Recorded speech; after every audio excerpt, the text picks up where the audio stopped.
रविवार की अगर प्रदोष पड़ जाए, कौन से दिन? रविवार की प्रदोष के दिन ये प्रयोग अवश्य कर कर देखिएगा। ज्यादा बार नहीं करना है, केवल एक ही बार करना, बाबा उस स्वयं कृपा करेगा।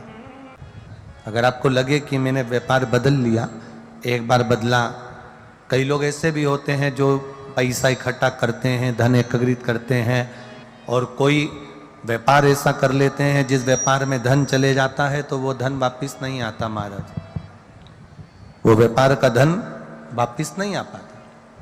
तो बड़े दुखी होता है कि भाई मेरा गया हुआ पैसा नहीं आ रहा, मैं बड़ा कष्ट में हूं, मेरा खुद का ही आ जाए ना तो मैं निहाल हो जाऊं, मेरा अपना ही नहीं आ रहा जो गया हुआ है, तो मैं क्या वर्णन करूं, उसको क्या कहूं। व्यापार बदल कर देख लिए, धन भी हमारा कहीं डूब गया, आ नहीं रहा है, तो प्रयास करना। 3 स्थान पर चढ़ाई गई बेलपत्र हमें सुख का अनुभव करा देती, बहुत ध्यान लगाइएगा। पहला, अशोक सुंदरी की जगह। अब ये बेलपत्र जब भी आप चढ़ाएंगे तो रविवार की अगर प्रदोष पड़ जाए, कौन से दिन? रविवार की प्रदोष के दिन ये प्रयोग अवश्य कर कर देखिएगा। ज्यादा बार नहीं करना है, केवल एक ही बार करना, बाबा उस स्वयं कृपा करेगा। अपने मंदिर में, अर्थात अपने घर के पास कोई मंदिर हो, शिवालय हो, देवालय हो, जहां शंकर भगवान विराजमान हो, शिवलिंग हो, ऐसी जगह पर अवश्य करें। हमें कहीं दूर जाकर ये प्रयोग नहीं करना है, अपने अपने शिवालय, अपने जो घर के आसपास में शिवालय हो वो। एक बेलपत्र अशोक सुंदरी वाली जगह। अब उसको अशोक सुंदरी की जगह पर भी चढ़ाने का तरीका क्या है? जब हम बेलपत्र चढ़ाएंगे तो उस बेलपत्र को चढ़ाते समय आपकी जो बेलपत्र की डंडी है, वो बेलपत्र, रविवार प्रदोष के दिन का ये उपाय है महाराज, ये बेलपत्र की जो डंडी है, इस डंडी का भाग शिवलिंग की ओर होना चाहिए। ये जो डंडी है, इसका भाग अशोक सुंदरी पर जब चढ़ाएंगे तो शिवलिंग की ओर इसका भाग होगा महाराज। दूसरी, बेलपत्र को जब हम समर्पित करेंगे, जया, विषहरा, शामरीवारी, दौतली, देव, मान लो जलाधारी ऊपर नहीं है शंकर जी के, तो उसका स्मरण कर कर, 5 कन्याओं का नाम लेकर, जया, विषहरा, शामलीवारी, दौतली, देव, इनका स्मरण कर कर शंकर भगवान के शिवलिंग पर बेलपत्र रखेंगे। बेलपत्र कहां रखना है? आप अगर यहां बैठे हो तो आपके विपरीत में डंडी का मुख होना चाहिए। ये बेलपत्र की जो डंडी है, इसका मुख आपके विपरीत में हो। आप यहां बैठे हो तो डंडी उधर होगी, आप इधर बैठे हो तो डंडी का मुख इधर होगा, आप उधर बैठे हो तो डंडी का मुख इधर होगा, आपके ठीक विपरीत की ओर डंडी का मुख हो। ये 2 जगह बेलपत्र समर्पित करने के बाद, तृतीय बेलपत्र शिवलिंग की जो जलाधारी है, जहां पर भगवान शंकर का शिवलिंग रखा है, वहां स्पर्श कराकर, केवल छुआना है, स्पर्श कराकर बेलपत्री के पेड़ के नीचे ही कोई कंकर हो, कोई शंकर हो, या कोई मिट्टी का ढेला हो, नी हो, तो वहीं मिट्टी को थोड़ी सी ऊंची कर कर एक बेलपत्र बैठकर इस बेलपत्री की डंडी जड़ की ओर, मतलब जो वृक्ष होता है उस ओर इस डंडी का मुख होना चाहिए। ये 3 रविवार के प्रदोष के दिन शंकर भगवान पर चढ़ाई गई बेलपत्र से हमारा गया हुआ धन भी पुनः आने का रहता है, और हमारा जो व्यापार बार बार बंद हो रहा है, शिव की कृपा से एक बार चालू तो चालू हो ही जाता है। दुनिया में जाकर बोलिया है, जगह जगह जाकर प्रार्थना कर ली, निवेदन कर लिया, तो भी तुम्हारा अगर कोई काम ना बने, तब एक काम जरूर करना, एक बेलपत्र, एक शमी पत्र, एक कनेर का फूल देवाधिदेव महादेव को प्रत्येक प्रदोष के दिन शिवजी को जल चढ़ाकर समर्पित करना प्रारंभ कर दो। 2 या 3 प्रदोष निकलेगी, मेरा देवाधिदेव महादेव तुम्हारी झोली खुशी। देखिए, अगर प्रदोष का व्रत नहीं कर सकते, प्रदोष के दिन आप व्रत नहीं कर सकते, मान लो आपसे भूखा नहीं रहा जाए, प्रदोष का व्रत नहीं कर सकते, प्रदोष के दिन आप भूखे नहीं रह सकते, मंदिर भी नहीं जा सकते, दिया भी नहीं लगा सकते। तो शिव महापुराण की कथा कहती है कि प्रदोष के दिन, प्रदोष काल में अपने ही दरवाजे के पास में देवाधिदेव महादेव का स्मरण कर कर लक्ष्मी की वृद्धि के लिए, कार्य सिद्धि के लिए, संपदा को प्राप्त करने के लिए आप अपने ही दरवाजे के पास में एक दीप लगा सकते हो। कौन से दिन? प्रदोष के। एक बात और अच्छे से समझ लीजिए, जो बच्चे चिड़चिड़े होते हैं, चाहे घर में बेटे हों, बहुएं हों, सास हो, ससुर हो, परिवार में छोटे छोटे बच्चे हों, चिड़चिड़ प्रवृत्ति करते हों या चिड़चिड़ा स्वभाव हो, जरा जरा सी बात में क्रोध आ जाता हो, बोलने का भान नहीं रह पाता हो, शब्दों के बाण चलते हों, तो महाराज प्रदोष के दिन, प्रदोष काल में बेलपत्री के पेड़ के नीचे एक, जो पत्ता आपके पास में हो, पान का मिल जाए तो पान का, पीपल का मिल जाए तो पीपल का, बेलपत्र का मिल जाए तो बेलपत्र का, उस पत्ते पर मात्र थोड़ा सा शहद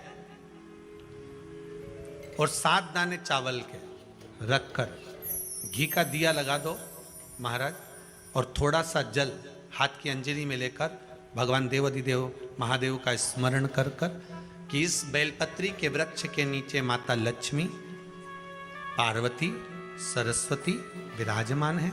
इसी बेलपत्री के पेड़ के नीचे मेरे देवाधिदेव महादेव का 12 ज्योतिर्लिंग का स्वरूप प्रकट है। उनका स्मरण कर कर जल चढ़ा दीजिए और उसका स्मरण कर लो जो चिड़चिड़ प्रवृत्ति करता हो, क्रोध करता हो, जिसको बोलने का भान नहीं होता हो, सम्मान नहीं देता हो, अपशब्द कहते हो, उनका स्मरण कर कर आप छोड़ेंगे। एकदम एक प्रदोष करेंगे, दूसरे प्रदोष तक तो आपको कोई दिक्कत ही नहीं होगी। 2-3 प्रदोष कर कर देखिए, बाबा कृपा करें। बच्चों को पढ़ने का कह रहे हो, पढ़ने बैठो, पढ़ने बैठो, पढ़ने बैठो, पढ़ने बैठो, तो एक आध प्रयास बच्चों के लिए भी कर लिया करो कि भाई ठीक है, बच्चे लोग विद्या में प्रबल होंगे।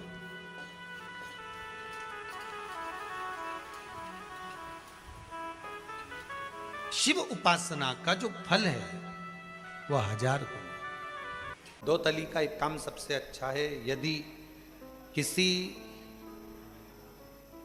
लड़का लड़की ने आपस में विचार कर लिया कि तलाक हो रहा है, और लड़की ने या लड़के में से किसी एक ने विचार कर लिया कि मुझे तलाक नहीं लेना है, मुझे तो इसी वर के साथ में या इसी कन्या के साथ में रहना है, और अगर 2 बेलपत्र, 2 दुर्वा, 2 कनेर के पुष्प हाथ में लेकर 1 लोटा जल शिव जी को समर्पित कर कर अगर 2 तली का नाम लेकर ये एक साथ शिवलिंग पर चढ़ा दिए जाएं, तो वो प्रदोष के दिन अगर इसको चढ़ाया गया है तो लड़का लड़की का तलाक नहीं होता, आपस में प्रेम बनना प्रारंभ हो जाता है। ऐसा लगे जीवन में कि मैं बहुत दुखी हूं और कष्टमय जीवन चल रहा है और कोई समस्या का हल ही नहीं मिल रहा, बहुत दिन हो गए जूझ रही हूं मैं इन समस्याओं से, तो बेलपत्री की जड़ के अंतर्गत, जो बेलपत्री का बड़ा वृक्ष हो उसकी जो जड़ हो, उस जड़ पर लाल चंदन घिसकर या लाल चंदन से कटोरी में घिसकर लेकर जाएं। शिवजी पर लाल चंदन से पूजन करने के बाद में उसी चंदन को लेकर आकर बेलपत्री की जड़ के अंतर्गत ओम अक्षर को लिखकर एक बेलपत्र अपनी कामना कर कर उस जड़ पर बेलपत्री के समर्पित करना। पहले कथा में कहा है कि बेलपत्री कोई साधारण सा वृक्ष नहीं है, इसको केवल साधारण मत मानना, वृक्ष नहीं है। बेलपत्री की जड़ में ओम शब्द लिखकर, अक्षर लिखकर उस पर एक बेलपत्र समर्पित कर कर शिव जी से अपनी कामना कर कर जो प्रदोष के दिन प्रदोष काल के अंतर्गत बेलपत्री के वृक्ष की पूजन कर कर, ये नाद कर कर, ओम अक्षर का नाद कर कर स्मरण कर कर आता है। ज्यादा से ज्यादा कहेंगे तो 4 दिन 5 दिन में या 6 दिन में मेरा देव अधिदेव महादेव जो समस्या और टेंशन जिंदगी में चल रहा होता है उससे थोड़ा बहुत तो निजात मेरा देव अधिदेव महादेव उसी समय करना प्रारंभ कर देता है। शिव कृपा होने लगती। पर चंदन लगा होना चाहिए शिवलिंग पर। पहले शिवलिंग पे चंदन लगाना है, उसके बाद लेकर जाना। कौन से दिन? जम के बोलो जरा। प्रदोष समय, प्रदोष काल। लग रहा है कि जूझ रहे हैं हमारे जीवन में, बहुत बहुत टेंशन, बहुत समस्या।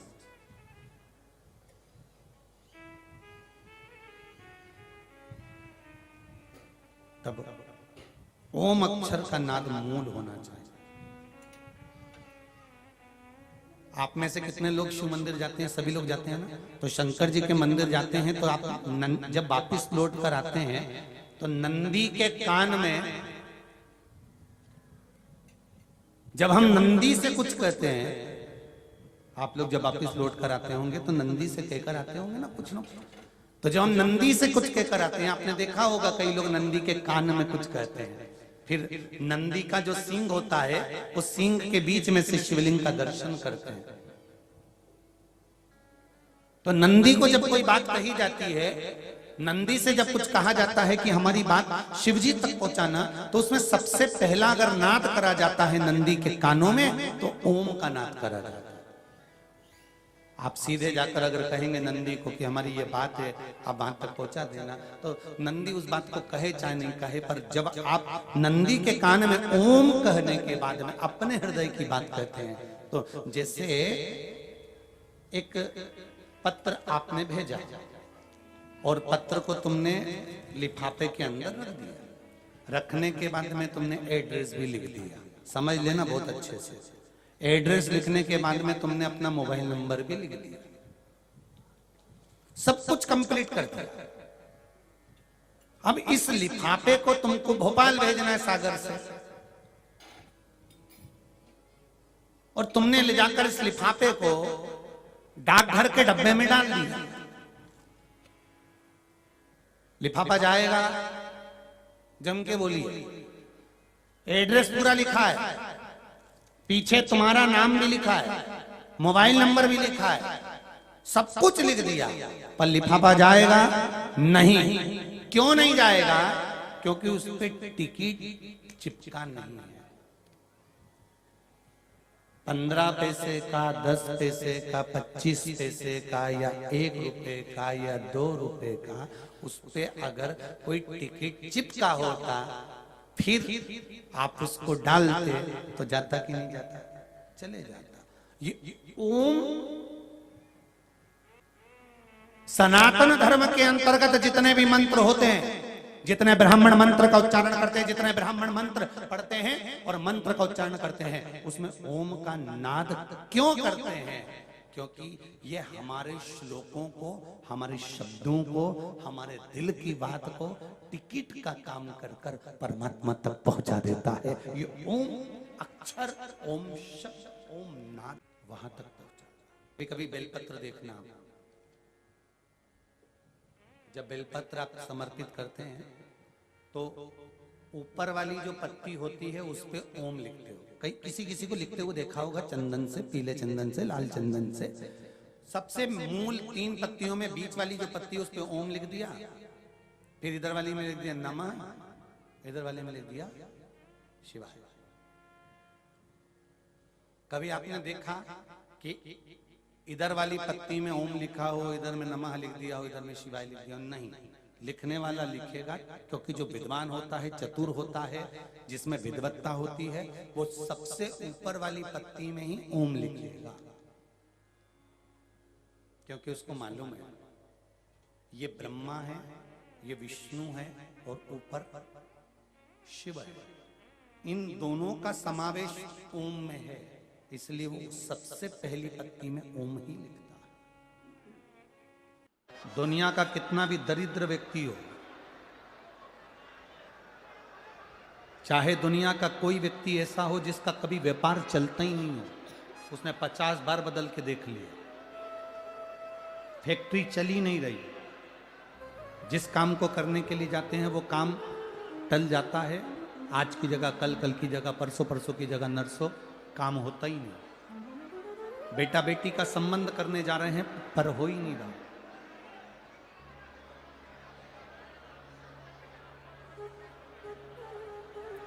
कितना भी दरिद्र से दरिद्र व्यक्ति हो, कितना भी दीन से दीन व्यक्ति हो, एक नियम वो अगर अपनी जिंदगी में बना ले, प्रदोष काल में, प्रदोष के समय पर बेलपत्री के वृक्ष के नीचे एक बार जाकर नमन करना और प्रदोष काल में शंकर भगवान के मंदिर में दिया लगाना, ये 2 चीजें अगर वो 3 महीना भी लगातार कर ले तो उसके जीवन में कभी कोई समस्या आ ही नहीं सकती, कोई दुख आ ही नहीं सकता। एक नियम बना, जब कोई कहते तुम्हारे जीवन में कष्ट ही कष्ट है, तब एक काम चालू करो, शिव की आराधना।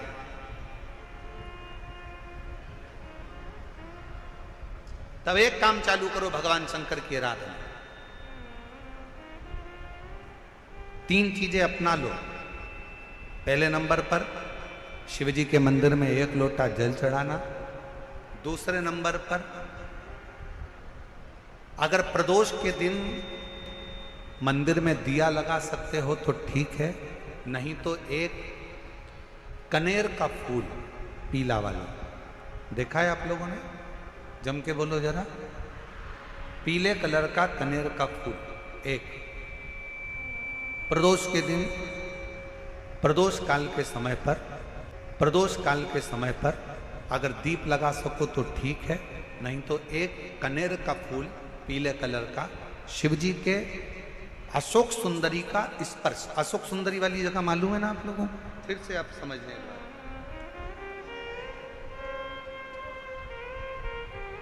ये शिवलिंग, जलाधारी, ये चरण, राइट में गणेश जी, लेफ्ट में कार्तिकेय जी, मध्य भाग में जो एक मोटी सी लाइन होती है वो अशोक सुंदरी का स्थान होता है। जहां पर शिवलिंग रखा हुआ है ये पार्वती जी का हस्त कमल। शिवलिंग, शिवलिंग के ऊपर जो कलश में से 1-1 बूंद पानी गिरता है वो शंकर जी की 5 लड़कियां, जया, विषहरा, शामली बारी, दौतली, देव। शिव जी के 6ठे नंबर की लड़की अशोक सुंदरी मध्य भाग में। जब एक कनेर का फूल प्रदोष के दिन, प्रदोष काल में अशोक सुंदरी वाली जगह पर स्पर्श कराकर शिव जी को समर्पित करना। 3 क्रम है, अगर बन सके तो करो। पहला 1 लोटा जल चढ़ाना। दूसरे नंबर पर अगर बहुत ज़्यादा तकलीफ की जिंदगी चल रही हो, बहुत कष्टमय जीवन चल रहा हो और सब ने कह दिया कि तुम्हारी किस्मत में तो धक्के ही लिखे हैं, केवल आप धक्के ही खाओगे, तो 1 कनेर का पुष्प प्रदोष के दिन, प्रदोष काल में अशोक सुंदरी का स्पर्श कराकर शिवलिंग पर चढ़ाओ। और बन सके प्रत्येक महीने शिवरात्रि आती है, जैसे कल शिवरात्रि है ऐसे हर महीने शिवरात्रि आती है। शिवरात्रि के दिन 1 अक्षत, मात्र 1 अक्षत, केवल 1 चावल का दाना, 1 दुर्वा के साथ शिव जी को समर्पित करना प्रारंभ करो। जिंदगी की कैसी भी तकलीफ होगी, मेरा शंकर भगवान उस तकलीफ को मिटाएगा। शिव की आराधना और दिल से बाबा को पुकारते रहो, श्री शिवाय नमस्तुभ्यं,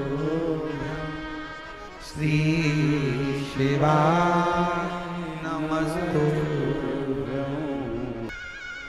और मेरी जीजियों, मेरे जीजाओं, मेरी बेटियों, बेटाओं, मेरी माताओं, एक बात और आपसे कहना चाहूँ। जब आप पशुपतिनाथ का व्रत करो ना,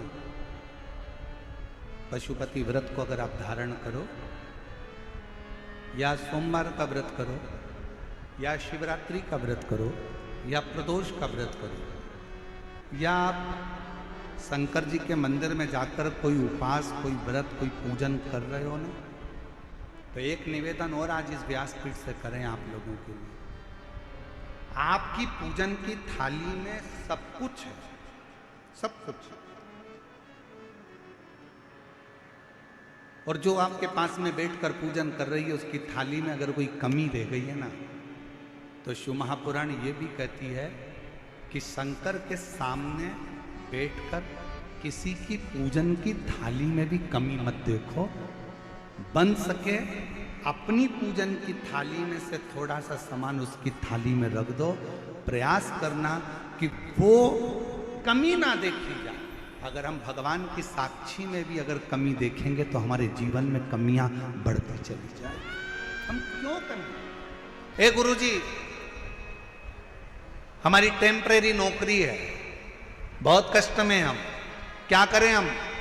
कहीं मत जाओ, तुम्हारे नजदीक में जो शंकर का मंदिर है उस मंदिर में जाकर झाड़ू लगाना प्रारंभ कर दो। तुम्हारे शिव जी के मंदिर में कहीं पोछा लगाना प्रारंभ कर दो। तुम्हारे शंकर के मंदिर में थोड़ा सा चंदन घिसना प्रारंभ कर दो। नौकरी पर जाओ, ड्यूटी पर जाओ, बच्चों को संभालो, परिवार को संभालो, उसमें से थोड़ा सा समय शंकर जी को देना प्रारंभ करो। थोड़ा सा समय निकालना शिव जी के लिए, थोड़ा सा समय। गुरुजी, अभी मेरी तनख्वाह तो मात्र 8,000 रुपए मिलती है, प्राइवेट जॉब कर रहा हूं, परिवार बड़ा है, गुरुदेव दिल्ली जैसे शहर में रह रहा हूं, बहुत दुख का जीवन चल रहा है, क्या करूं? किसी को हाथ नहीं दिखाना, किसी को पत्रिका नहीं दिखाना, किसी को भाग्य नहीं दिखाना। अब जो कुछ दिखाना अपने शंकर को दिखाना, उसके मंदिर में सेवा करना प्रारंभ करो। और मेरे बाबा तेरी सबसे बढ़िया। आए जब कष्ट,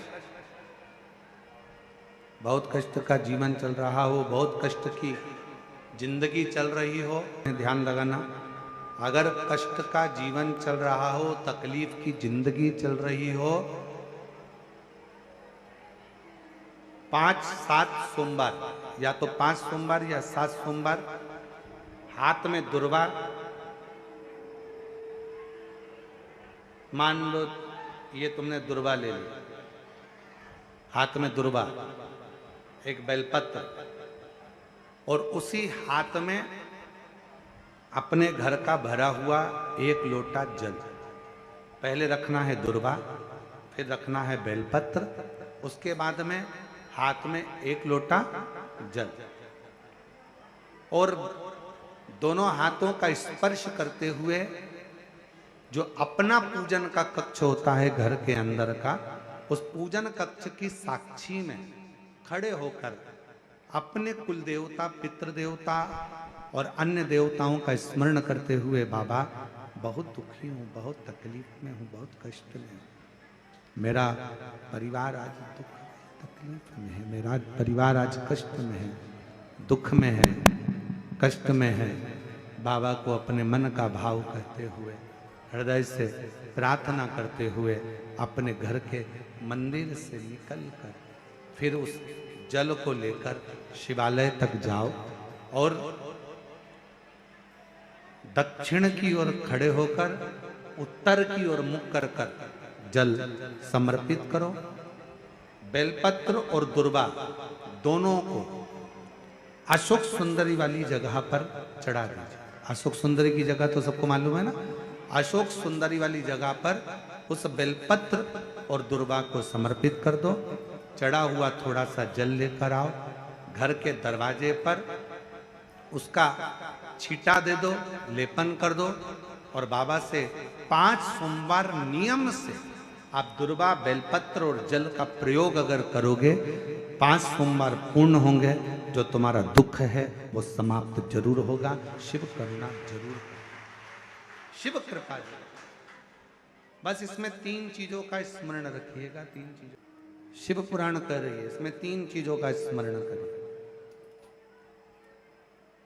पहले नंबर पर दुर्वा, दूसरे नंबर पर बेलपत्र और तीसरे नंबर पर जब जल चढ़ाकर वापिस आओ तो अपने घर में प्रवेश के पहले देहली पर चौखट पर भगवान शंकर के अपने घर के द्वार पर शिव का नाम लेकर जल का सिंचन। 3 शिवजी की करुणा का गुणगान करने के लिए 3, जब आप तकलीफ में होते हो तो 3, शंकर को जल चढ़ाने वाला 1 लोटा जल चढ़ाने वाले के पास 3 को भगवान शिव अवश्य भेजते हैं। दुख को समाप्त करने से पहले 3 को मेरा शंकर आपके दरवाजे पर जरूर भेजता है। पहले नंबर पर मां आद्य शक्ति दुर्गा को आपकी पड़ोसन के रूप में, आपके रिश्तेदार के रूप में, आपके कुटुंबी के रूप में, आपके संबंधियों के रूप में, किसी ना किसी के रूप में आपके पास भेजकर बोलेंगे, क्यों घबराती हो, क्यों चिंता करती हो, क्यों टेंशन लेती हो।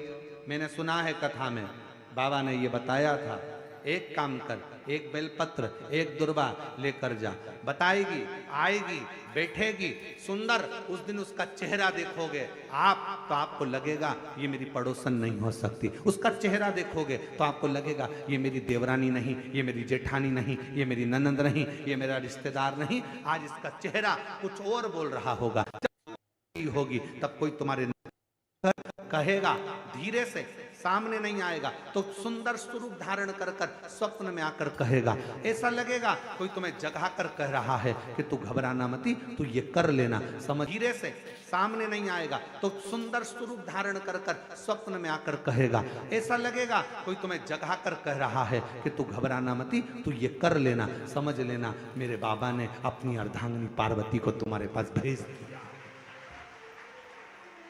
मेरे शिव ने अपनी पत्नी को तुम्हारे पास भेज दिया, अपनी अर्धांगिनी को भेज दिया। दूसरे नंबर पर मेरे भोले बाबा, मेरे शंकर, मेरे त्रिकालदर्शी, मेरे करुणा सागर, मेरे शंकर दूसरे नंबर पर अपने गण भृंगी को भेज देते। शिवजी के गण श्रृंगी और भृंगी का कर्म क्या? श्रृंगी शिव से दूर नहीं होता और भृंगी शिव जी की आज्ञा पाकर शंकर के भक्त के पास जाकर बैठता है। शिव जी अपने दूसरे पात्र को भेजते हैं भृंगी को। भृंगी दूसरे नंबर पर जाता है। उसका काम क्या है? भृंगी का कर्म क्या है? तो कहा भृंगी कभी भी सामने अपने प्रतिबिंब से नहीं आता, किसी का स्वरूप धर कर नहीं आता। भृंगी आपके हृदय में आकर भीतर से बोलने का प्रयास करता है। ये काम गलत हो रहा है, इसको रोक ले। तेरा मन से अंदर से बोलने का प्रयास करेगा, एक काम कर, तू वहां चले जा, ऐसा हो सकता है, तू ऐसा कर ले, तू वैसा कर ले। वो बताने का प्रयास करेगा, वो आपको ले जाने का प्रयास करेगा, उस तक ले जाने का प्रयास करेगा कि ये कर्म कर, ये कर्म कर। भृंगी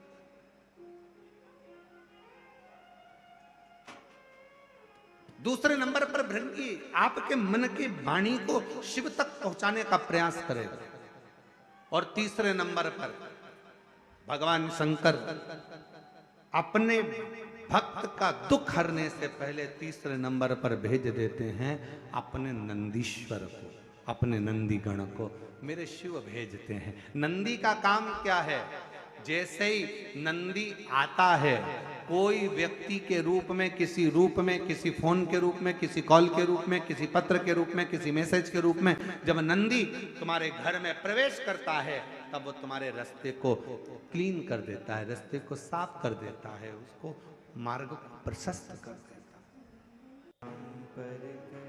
आप दिल से उससे कहो, जहां तार ना जुड़े।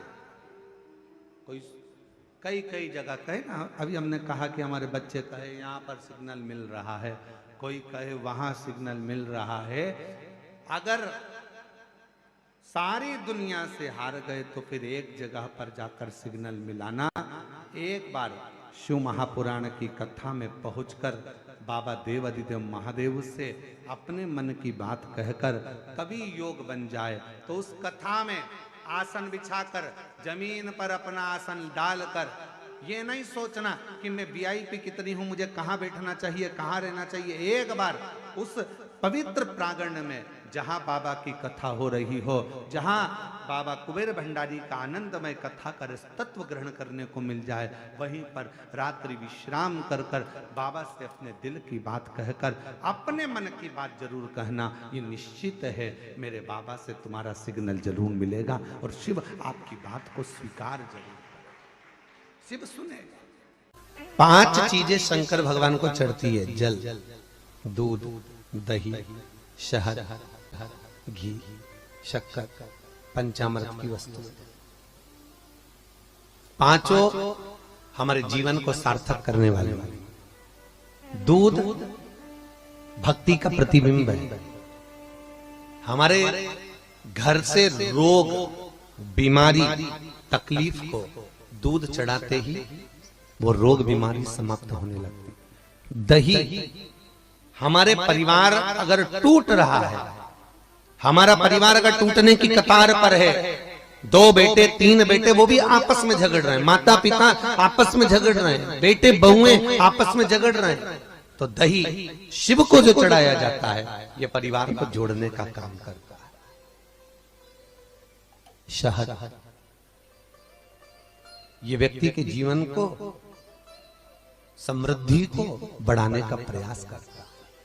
घृत, घी, हमारे घर में किसी की चिड़चिड़ वृत्ति हो तो उसको समाप्त करने का कार्य करता है। शक्कर, मिष्ठान, ये हमारे शंकर को इसलिए चढ़ाया जाता है कि हे भोलेनाथ, हमारी जिंदगी में ना जाने कितनी रुकावटें आई पर मिष्ठान की तरह वो जीवन हमारा सार्थक होता चले जाए। 5 चीजें शिव को समर्पित होती। पंचामृत, पंचामृत और चरणामृत दोनों को लेने का तरीका भी अलग अलग है। आप लोग लेते हैं, कभी मंदिर जाते हैं, पंचामृत चरणामृत, सत्यनारायण की कथा करवाओ, देवी जी के मंदिर में चौकी करवाओ, कुछ भी पूजन पाठ होती है तो चरणामृत और पंचामृत दोनों मिलता है। आप लोग लेते होंगे। जब पंचामृत दिया जाता है तो लेने वाले को भी सोचना चाहिए कि किस तरह से लेना है। जब पंचामृत दूध, दही, शहद, घी, शक्कर जो मिला हुआ रहता है उसको जब हम लेते हैं तो उसको लेने के बाद में अपने हाथ को हम हृदय से लगाते हैं। किस चीज को लेने के बाद? जम के बोलो, पंचामृत। चरणामृत नहीं,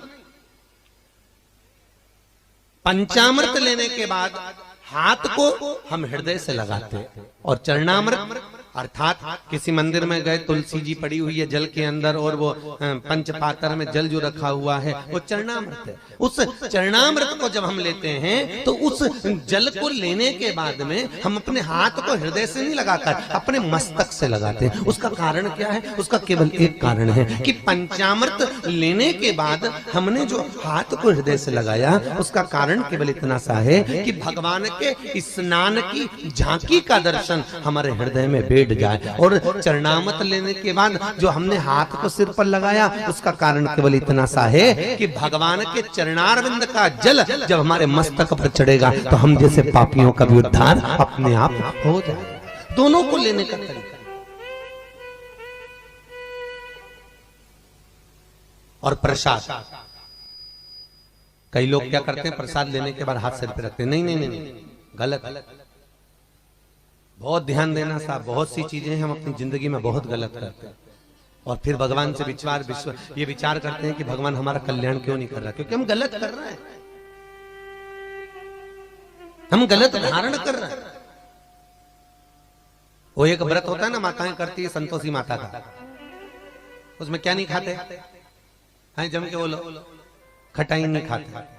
अच्छा ईमानदारी से बोलो, तुम 16 सोमवार शुक्रवार करे तुमने संतोषी माता के, तुमने 10 शुक्रवार करे संतोषी माता के, और संतोषी माता ने तुम्हारी नहीं सुनी तो तुम जगत में कहोगी बताओ माता जी के हमने तो व्रत करे और माता जी ने हमारी नहीं सुनी। पर तुमने व्रत करे तो करे कैसे? तुमने धारण तो करा कि शुक्रवार को खट्टा नहीं खाना है, पर संतोषी माता के व्रत को तुमने अच्छे से धारण नहीं करा। तुमने उसमें पढ़ा कि खट्टा मत खाओ, पर संतोषी माता के व्रत को अगर अच्छे से धारण करोगी, गणेश जी की बेटी है संतोषी, और संतोषी के व्रत को अगर तुम अच्छे से धारण करोगी तो सबसे पहला प्रसंग आता है कि खट्टा मत खाओ, और साथ में यह भी याद रखो कि खट्टा मत बोलो। अब मालूम पड़े शुक्रवार का व्रत रख लिया, खट्टा नहीं खाऊंगी, खट्टा नहीं खाऊंगी, और सबसे झगड़ा करती फिर रही, जरा जरा सी बात में लड़ रही, जरा जरा सी बात में खट्टा बोल रही, तो व्रत लगेगा?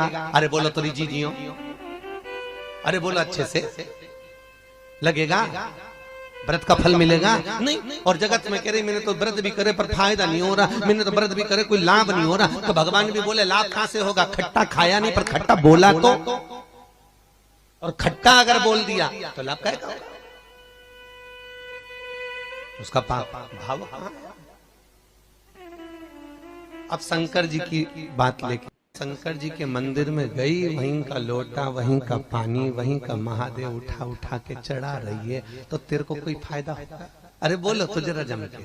लोटा बेचारा वो कलश किसी दूसरे का, पानी किसी दूसरे ने भर के रखा बाल्टी में, तो कहोगे महाराज जी वो चढ़ाने के लिए तो रखा था, तो था तो दूसरे का, मेहनत किसी दूसरे ने करी, बिजली चालू करके लाइट वाले के बिल बनाकर उसने पानी भरा, दूसरे का पानी, दूसरे का कलश, और तुम बड़े प्रेम से उठा के चढ़ा दोगी तो तुम्हें कोई फायदा मिलेगा? कई कई माता बड़ी चतुर होती है, कोई पीपल का पेड़ का पूजन हो, कोई आंवले का पूजन हो, कोई बड़गद का पूजन हो, किसी भी देवी देवता का पूजन करने थाली लगी लगाई मिल जाए, किसी की लगी लगाई थाली मिल गई, रोली कुकू हल्दी मोहंदी सब रखा, सब और सब उठा उठा के सब चढ़ाया, और बेचारी जिसकी थाली थी थोड़ी देर बाद वो आई तो आके देखा तो सब गायब हो गया, सब गायब। और पूछ भी रही क्यों यहाँ सामान रखा था वो कहां गया? तो क्या वो इकाई थी लीलाबाई, सब चढ़ा के चली, सब चढ़ा। लाभ किसको हुआ? बोलो जम के, जिसने चढ़ाया उसको कि जिसकी थी उसको? अच्छा जम के बोलो जरा, यहां तक आवाज आना चाहिए। जिसकी थी उसको लाभ। शमी की जो पत्ती होती है,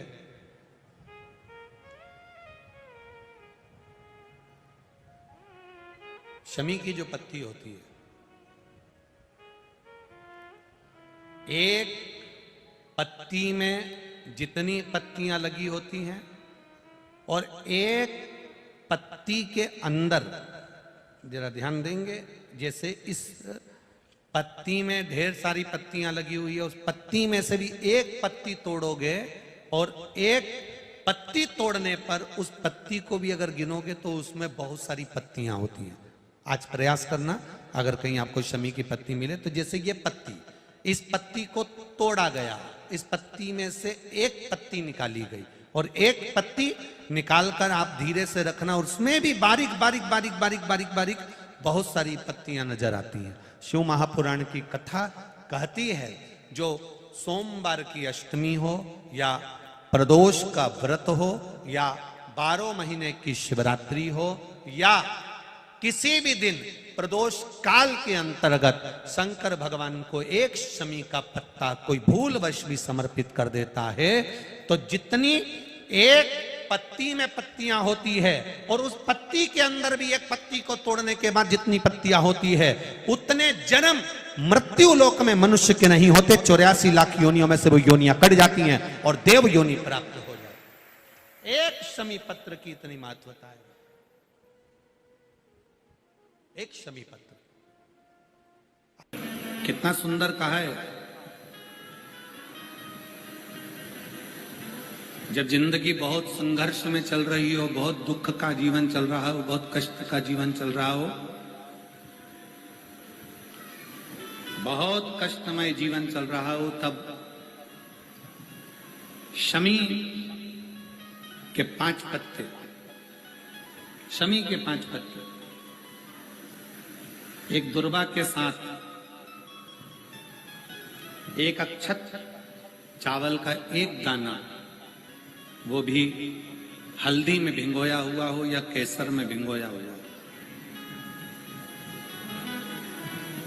शमी पत्र 5, एक दुर्वा, एक चावल का दाना, जो दिल से हृदय से बेलपत्री के वृक्ष के नीचे पार्थिव लिंग का निर्माण कर कर मट्टी का शिवलिंग बनाकर प्रदोष काल में मतलब शाम के समय पर शिवलिंग बनाकर उस पे जल चढ़ाकर जो ये 5 समी का पत्र, एक दुर्वा और एक चावल का दाना अपनी कामना कर कर जो दुख चल रहा है बाबा से विनय कर कर एक एक पत्ता जब समर्पित कर दे, फिर एक दुर्वा समर्पित कर दे, फिर एक चावल का दाना समर्पित कर दे और बाबा का वहीं पर पुनः विसर्जन कर दे, 3 महीना तो जाने दो, 15 दिन के अंदर वो दुख कटता जरूर है, चाहे कोई भी दुख।